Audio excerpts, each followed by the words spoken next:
Tara, kape tayo.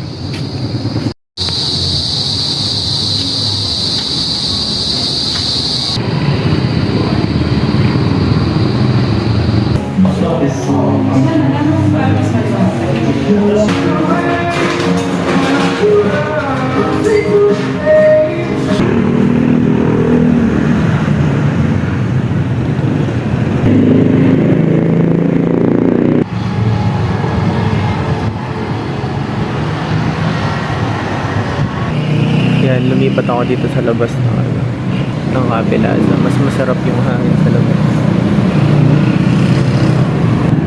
Mas maganda yung mga gantong setup kaysa magiinom ka. Yung mga ganito, makapag-isip-isip ka ng maayos, tahimik. Not all the time stable yung peace na meron ka. Hindi rin all the time yung energy mo para sa lahat.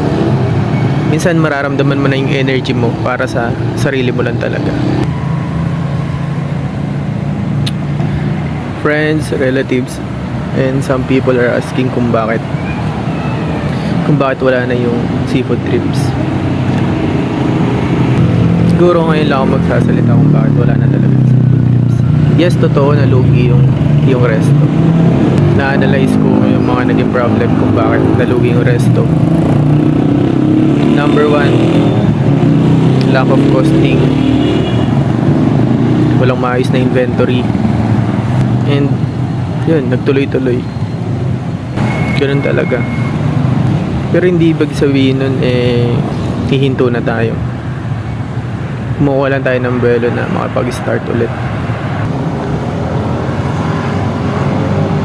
So yun, as of now, temporary close yung resto. Wala mo ng unli, wala mo ng seafood, wala mo ng seafood sa eksena.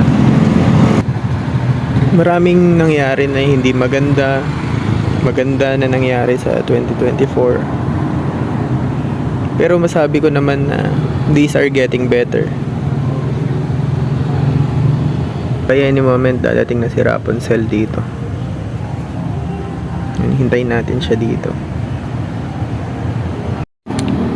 Wala, ganun talaga ang business. Hindi ka laging panalo.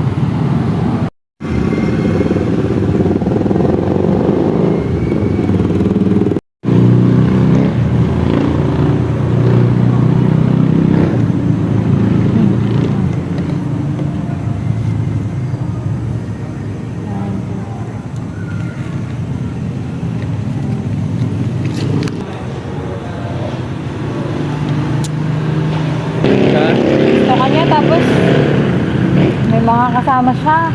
Okay. May mga kasama siya, grupo sila pala eh. Yung 12 daw sila umuwi.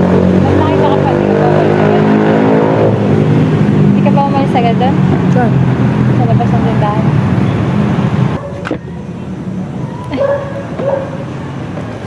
Oo.